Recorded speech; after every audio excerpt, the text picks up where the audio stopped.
Hello साथियों, नमस्कार। मैं रवि आपका फिर से स्वागत करता हूं। हम अपने यूट्यूब चैनल इंडियन गुरु 299 में आज हम यहां जानेंगे मौलिक अधिकार। किसी भी एक लोकतांत्रिक देश के लिए मौलिक अधिकार होना बहुत जरूरी है, क्योंकि मौलिक अधिकार ही हमको चलने की आज़ादी, कहीं निवास करने की आज़ादी, कहीं आने जाने की आज़ादी, दूसरे राज्य में जाकर काम करने की आज़ादी, हमको न्याय की आज़ादी, खाने की आज़ादी और स्वच्छ वातावरण की आज़ादी सब मौलिक अधिकार के अंतर्गत ही मिलता है। मौलिक अधिकार के चलते हम लोग सभी लोगों की रक्षा की जाती है और हमारे हर व्यवस्था को देखा जाता है।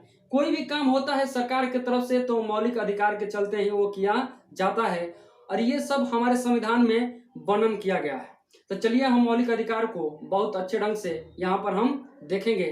तो सबसे पहले देखेंगे कि मौलिक अधिकार किस देश से लिया गया है, क्योंकि भारत का जो संविधान है एक उदार का संविधान कहा जाता है, क्योंकि भारत के संविधान के जो कुछ भी सबसे अधिक लिया गया है वो दूसरे देशों के संविधान को पढ़कर जो वहाँ की अच्छाई लगी है वहाँ से ले लिया गया है। तो सबसे पहले देखेंगे कि मौलिक अधिकार कहाँ से लिया गया है।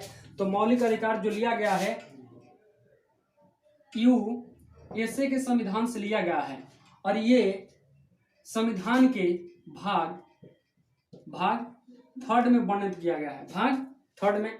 और इसको हम मैग्ना कार्टा कहते हैं। क्या कहते हैं जी? मैग्ना कार्टा कहते हैं। क्या कहते हैं? मैग्ना कार्टा कहते हैं। यानी भाग थर्ड को हम क्या कहते हैं जी? मैग्ना कार्टा कहते हैं। और ये अनुच्छेद 12 से 35 तक इसकी चर्चा की गई है। कहां से? 12 से 35 तक। 12 से 35 तक चर्चा इसकी की गई है। तो चलिए हम इसको अब हम देखते हैं आगे। तो आइए हम देखते हैं यहाँ से मौलिक अधिकार के बारे में। तो ये हम जान गए सबसे पहले कि मौलिक अधिकार कहाँ से लिया गया है। तो यूएसए से। किस भाग में है मौलिक अधिकार का वर्णन किया गया है? भाग थर्ड में। अनुच्छेद क्या है? 12 से 35 है और 12 से 35 अनुच्छेद को ही हम मैग्ना कार्टा कहते हैं। तो सबसे पहला अधिकार आता है समता का अधिकार। समता का अधिकार। तो देखिएगा समता का अधिकार में कौन कौन सा अनुच्छेद है। अनुच्छेद 14 से 18 तक समता के अधिकार की वर्णन किया गया है। तो यहाँ से सबसे पहले हम 14 से अब अनुच्छेद 14 को हम देखेंगे। अनुच्छेद 14 को, अनुच्छेद यहाँ पे हम 15 को देखेंगे, अनुच्छेद 16 को देखेंगे, अनुच्छेद हम 17 को देखेंगे और अनुच्छेद किसको देखेंगे जी? 18 को देखेंगे। ये सब देख लेने के बाद से अगला हम फिर वर्णन करेंगे। तो सब देखिएगा। अनुच्छेद 14 में कहा गया है विधि और कानून के समक्ष सभी समान होंगे। सभी समान होंगे यानी कानून के समक्ष सभी लोग क्या होंगे? समान होंगे। या कोई बड़ा है, चाहे अगर कोई नेता हो, चाहे कोई संपत्ति वाला हो, वो सभी लोग, चाहे एक गरीब तबका का आदमी हो, सभी लोग क्या होंगे?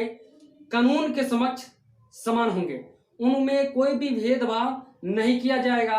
अगर उनके बीच कोई तकरार हुआ है तो संविधान यानी कानून के पास जाएंगे तो सबको समान दृष्टि से देखा जाएगा। ये किस में लिखा गया है जी? अनुच्छेद 14 में। अनुच्छेद 15 में लिखा गया है कोई भी जाति, धर्म, नस्ल, स्थान आदि के आधार पर कोई भेदभाव नहीं होगा। कोई भेदभाव नहीं होगा। आप किस जाति से संबंधित है ये आपको पूछने का कोई अधिकार नहीं है और इस आधार पे आपसे कोई भेदभाव नहीं कर सकता है। चाहे धर्म के आधार पे कोई आपसे भेदभाव नहीं कर सकता है। नस्ल, आप गोरे हैं या काले हैं, इसके आधार पे आपसे कोई भेदभाव नहीं कर सकता है। आप किस स्थान से जन्म लिए हैं और कहाँ पर गए हैं, कहाँ पर रह रहे हैं, आप भारत देश में हैं तो इस स्थान से आपको कोई भेदभाव नहीं कर सकता है। ये किस में लिखा है जी? अनुच्छेद 15 में लिखा गया है। अब अनुच्छेद 16 आता है। क्या? अनुच्छेद 16। तो अनुच्छेद 16 में सार्वजनिक पद पर समानता का अधिकार। यानी कोई भी सार्वजनिक पद पे जब बहाली होती है तो सभी लोगों की क्या होगी, समानता की अधिकार होगी। लेकिन इसमें कुछ आरक्षण की प्रावधान की गई है, क्योंकि उस समय के लोगों को इस तख्ते पे आगे लाने के लिए उसमें कुछ आरक्षण किया गया है, वो भी हमारे संविधान में लिखा हुआ है। लेकिन अनुच्छेद 16 में ये लिखा है सार्वजनिक पदों पे सबकी क्या होगी, समान अधिकार होगी, समता का अधिकार होगा। यानी अनुच्छेद 16 में ये वर्णन किया गया है। अब देखेंगे अनुच्छेद 17। अनुच्छेद 17 में अस्पृश्यता, अस्पृश्यता का वर्णन। अस्पृश्यता का मतलब क्या होता है, छुआछूत। भारत में बहुत पहले से छुआछूत की भावना चली आ रही है और अब बहुत हद तक बहुत कम हो गया है। पहले भारत में छुआछूत की बहुत एक बड़ी विडंबना थी। ये भारत, ये समाज के कहा जाए तो कोड़ की तरह था। क्या जी, कोड़ की तरह था। अब ये हद तक समाप्त हो गया है। तो छुआछूत क्या होता है कि आप इस कास्ट के हैं तो आप पानी छू देंगे तो हम लोग नहीं पिएंगे, ये आप मंदिर में जाने से आपको प्रवेश नहीं दिया जाएगा, आपको मस्जिद में जाने से ये कर दिया जाएगा। बहुत से आडंबर आ गया था ये समाज में, यही क्या हुआ था, छुआछूत था। अब चलिएगा आगे देखेंगे अनुच्छेद 18। अनुच्छेद 18 में क्या कहा गया है, अनुच्छेद 18 में उपाधियों का अंत किया गया है। उपाधियों का अंत, उपाधियों का अंत देखिएगा ये क्यों किया गया, क्योंकि पहले जो था कोई भी अंग्रेज के प्रति अच्छा काम करता था तो अंग्रेज उसको सर का उपाधि, नाइट हुड का उपाधि, राय बहादुर की उपाधि दे दिया करते थे। और ये उपाधि कुछ लोगों को मिल जाने से उसमें कुछ त्रुटियां बढ़ जाती थी, उनके अंदर एक घमंड सी छा जाती थी। तो इसके चलते इसको क्या कर दिया गया जी, अनुच्छेद 18 से आपके ये नहीं लगाना है, नाइटहुड ये सब समाप्त कर दिया गया। किससे, अनुच्छेद 18 से। तब कोई व्यक्ति समाज के प्रति अच्छा काम करता है तो उसको कुछ न कुछ उपाधि चाहिए, उसको कुछ न कुछ सम्मान चाहिए। इसलिए भारत के संविधान के तहत सन 1954 में क्या बनाया गया जी, भारत रत्न और बनाया गया है पद्म विभूषण, पद्मश्री और पद्म विभूषण, ये बनाया गया 4। और उसी तरह वीर चक्र, परम वीर चक्र और महावीर चक्र वो सेना के क्षेत्र में और ये सामाजिक कार्य के क्षेत्र में ये बनाया गया। ये आदमियों को और जो भी अच्छा काम करता है उसको सम्मानित किया, इससे जाता है। तो ये हमारा हो गया अनुच्छेद 18 तक, क्लियर हो गया। अब हम देखेंगे आगे, यहां से देखिएगा, अब यहां से देखेंगे हम, देखिएगा स्वतंत्रता का अधिकार के बारे में हम यहां से देखेंगे। तो चलिए देखते हैं स्वतंत्रता का अधिकार। देखिएगा स्वतंत्रता का अधिकार ये क्या है, अनुच्छेद 19 से 22 तक है। क्या है, अनुच्छेद 19 से 22 तक है। तो चलिए देखते हैं अनुच्छेद 19 से 22 तक। तो अनुच्छेद 19 में है आपकी स्वतंत्रता का अधिकार है। लेकिन इसको ABC करके बहुत ज्यादा इसको डिफाइन किया गया है, जैसे 19A, 19B, 19C, 19D, 19E, 19F और 19G। तो देखिएगा 19A में क्या है, 19A में है आपको अभी व्यक्ति की स्वतंत्रता, अभिव्यक्ति की स्वतंत्रता। यानी अभिव्यक्ति की स्वतंत्रता क्या है, यानी बोलने की आजादी, अपने मान की बात को किसी के सामने व्यक्त करने की आजादी, अपने कठिनाइयों को किसी से कहने की आजादी, ये किसमें चर्चा की गई है जी, अनुच्छेद 19A में। और इसी के अंतर्गत आता है प्रेस की स्वतंत्रता, प्रेस की स्वतंत्रता। इसी के अंतर्गत आता है RTI के राइट टू इंफॉर्मेशन की स्वतंत्रता, ये आता है अनुच्छेद 19A से। अब उसके बाद से हम देखेंगे अनुच्छेद 19B। तो 19B में कहा गया है बिना बिना हथियार के कहीं आने जाने की स्वतंत्रता, कहीं आने जाने की स्वतंत्रता, और एक जगह खड़ा और सम्मेलन करने की स्वतंत्रता, सम्मेलन करने की स्वतंत्रता, सम्मेलन करने की स्वतंत्रता। ये किसमें है? अनुच्छेद बी में। बी से बिना हथियार के, शांतिपूर्ण। उसके बाद से सी में है संघ बनाने की स्वतंत्रता। क्या है? संघ बनाने की स्वतंत्रता। देखिएगा, ये सब तो याद रखिएगा कि अभिव्यक्ति की विचार रखा जाता है। सबसे पहले आप अपने बात को कह सकते हैं।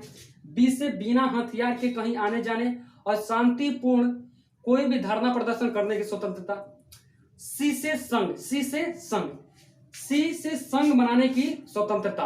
आप संघ बना सकते हैं, इसकी आपकी स्वतंत्रता है। डी से है कहीं भी आने जाने की स्वतंत्रता, कहीं भी आने जाने की स्वतंत्रता, आने जाने की स्वतंत्रता, यानी आवाजाही की स्वतंत्रता, आवाजाही की स्वतंत्रता। तो डी से याद रखिएगा, डी से क्या होता है? दिल्ली। और दिल्ली में बहुत आवाजाही रहता है, सभी लोग आते रहते हैं, जाते रहते हैं, बहुत भीड़ भाड़ रहता है। इससे याद रखिए कहीं भी आने जाने की स्वतंत्रता किसमें है जी? डी में है। और इसमें क्या है जी? बिना हथियार का। बी में बिना हथियार का संघ यानी धरना प्रदर्शन करने की स्वतंत्रता है। उसके बाद से ई में आता है, ई से देखिएगा कहीं भी निवास करने की स्वतंत्रता, निवास करने की स्वतंत्रता। आप भारतवर्ष में कहीं भी निवास कर सकते हैं।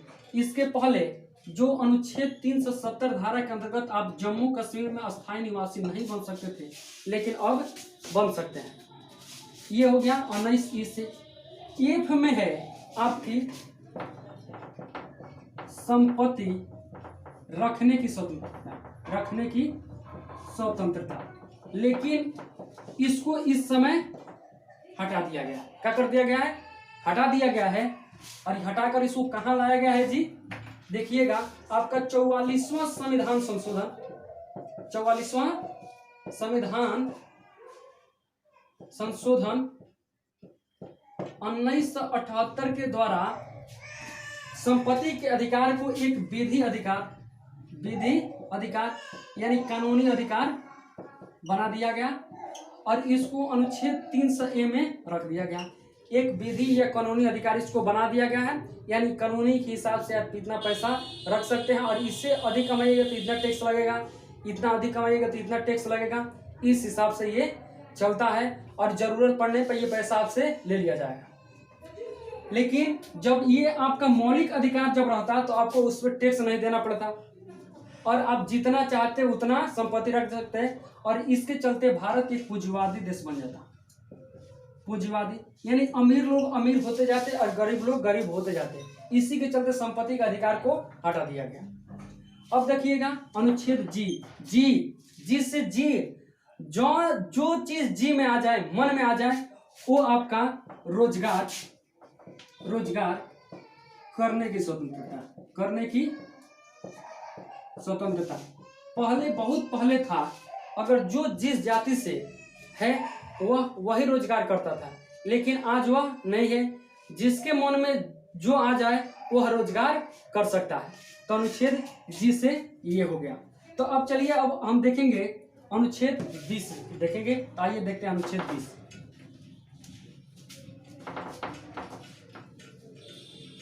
अनुच्छेद 20 देखेंगे हम। अब हम देखेंगे अनुच्छेद 20। अनुच्छेद 20 में अपराध सिद्ध, जो अपराध सिद्ध की बारे में बताया गया है। अपराध सिद्ध देखिएगा, अगर कोई व्यक्ति अपराध करता है तो कोई व्यक्ति अपराध करता है, उसको जब तक दंडित नहीं किया जाएगा, यानी उसको दंड न दिया जाए, जब तक उसका अपराध सिद्ध न हो जाए। ये किस में लिखा है जी? अनुच्छेद 20 में लिखा है।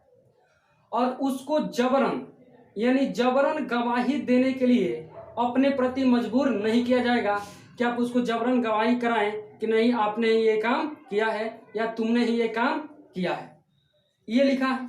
और तीसरा पॉइंट यह है कि उसको एक गलती के लिए एक बार ही सजा दिया जाएगा, ये नहीं कि एक गलती के लिए हम उसको 5 बार सजा दें।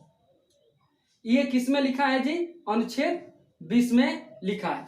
तो चलिए अनुच्छेद हमारा ये 20 हो गया कि हम क्या करेंगे कि जब तक उसको सजा ना हो जाए। और देखिएगा एक बात और लिखा है, जैसे कि कोई व्यक्ति 1995 में चाहे 1996 में कोई अपराध कर दिया, लेकिन फैसला कोर्ट के सामने चला गया और फैसला होते होते ये कहाँ चला गया जी? 2020 में आ गया। और 2020 में आकर इसका क्या हो गया कि फैसला होगा और ये अपराधी उस समय वहां पहुंचा। तो अगर उस समय उस अपराध के लिए 6 माह जेल की सजा है और इस समय इसके लिए 10 साल की सजा है, तो उसको 6 माह ही जेल की सजा दी जाएगी, 20 साल नहीं, 10 साल नहीं। तो ये किस में लिखा गया है जी? अनुच्छेद 20 में लिखा गया है। इसमें कुछ अपराधियों का क्या है जी? रियायत है। अब हम देखेंगे अनुच्छेद 21। आइए अनुच्छेद हम 21 देखते हैं। आइए अनुच्छेद 21। तो अनुच्छेद 21 देखते हैं। तो इसमें है प्राण एवं दैहिक स्वतंत्रता। क्या है? प्राण एवं दैहिक स्वतंत्रता। यानी जो भारत सरकार होगी, भारत के हर एक व्यक्ति को, चाहे वह व्यक्ति हो या पशु हो, सबकी प्राण और दैहिक स्वतंत्रता दी जाती है। तो ये सबसे बड़ा क्या होता है कि ये मौलिक अधिकार की सबसे बड़ी जड़ है। मान लो कि ये ऋण है, इसी के चलते अगर आपको प्राण देना है, दैहिक स्वतंत्रता देना है, तो सबसे पहले आपको भोजन देना पड़ेगा, तभी ना हम जीवित रहेंगे। तो भोजन के चलते हम लोग को राशन मिलता है। उसके बाद से आपको स्वच्छ वातावरण चाहिए। वातावरण के चलते ही क्या करती है भारत सरकार? क्या बनाई जी? Green National Tribunal, GNT, Green National Tribunal बनाई, जिसके चलते क्या किया जाता है जी? इसके अंतर्गत जो भी पर्यावरण वातावरण हमारा दूषित होता है उसकी देखरेख की जाती है। स्वच्छ जल की सब ये काम किया जाता है। किसके चलते? अनुच्छेद 21 के चलते। तो इसमें प्राण एवं दैहिक स्वतंत्रता दी गई है। और ये देखिएगा, ये एक ऐसा अनुच्छेद है जिसको आपातकाल के अंदर भी इसको निलंबित नहीं किया जा सकता है। और अनुच्छेद जो है उसको हम निलंबित कर सकते हैं, लेकिन इसको आपातकाल के दौरान भी हम निलंबित नहीं कर सकते हैं। अब एक और आता है अनुच्छेद 21 से, देखिएगा अनुच्छेद 21A। अनुच्छेद 21A में क्या लिखा है? तो अनुच्छेद 21 में लिखा है 6 से 14 वर्ष के बच्चों की निःशुल्क शिक्षा। तो जो निःशुल्क शिक्षा लिखा है, और ये कब लाया गया जी? ये लाया गया 86वें संविधान संशोधन 2002 में। अनुच्छेद 21 में ये बात लिखा गया है 6 से 14 वर्ष के बच्चों को निःशुल्क शिक्षा। अब हम देखेंगे आपको क्या? अनुच्छेद 22। तो देखिएगा अनुच्छेद 22 देखते हैं। तो अनुच्छेद 22, तो आइए अनुच्छेद 22 देखते हैं हम। अनुच्छेद 22 में अपराध की चर्चा की गई है। अपराध नहीं, अनुच्छेद 20 में अपराध की है, अनुच्छेद 22 में गिरफ्तारी की चर्चा की गई है। तो कोई भी व्यक्ति को जब गिरफ्तारी किया जाता है तो गिरफ्तार होने वाले व्यक्ति का पहला उसको पूछने का अधिकार है कि क्यों गिरफ्तार कर रहे हैं, क्यों गिरफ्तार कर रहे हैं। और दूसरा आता है सबसे कि उसको 24 घंटे के अंदर नजदीकी न्यायालय या मजिस्ट्रेट के पास उपस्थित करना अनिवार्य होता है। उपस्थित करना क्या होता है? अनिवार्य होता है।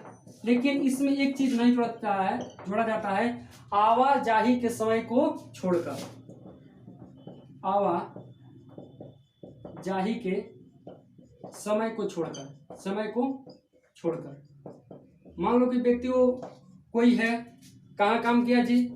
बिहार में कहीं काम किया पटना, और चला गया वो कहाँ? मुंबई।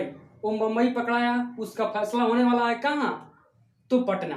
तो मुंबई से पटना आने में ही उसको 24 घंटे से ऊपर लग जाएगा अगर वो ट्रेन से आ रहा है, तो क्या उतना देर में हम उसको उपस्थित कर सकते हैं? तो इसीलिए आवाजाही के समय को हटा दिया जाता है, इसमें ये लिखा है।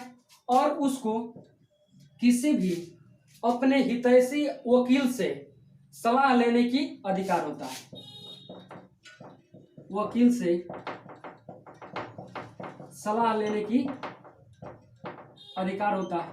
वो अपने, अगर वो लीगल है तो कोई बात नहीं है, अगर अनलीगल है तो क्या करेगा जी? वकील से सलाह ले लेगा कि ये गलती में हम यहाँ फंस गए हैं, इसके उबार के लिए और हटने के लिए, निकलने के लिए क्या हमको करना पड़ेगा।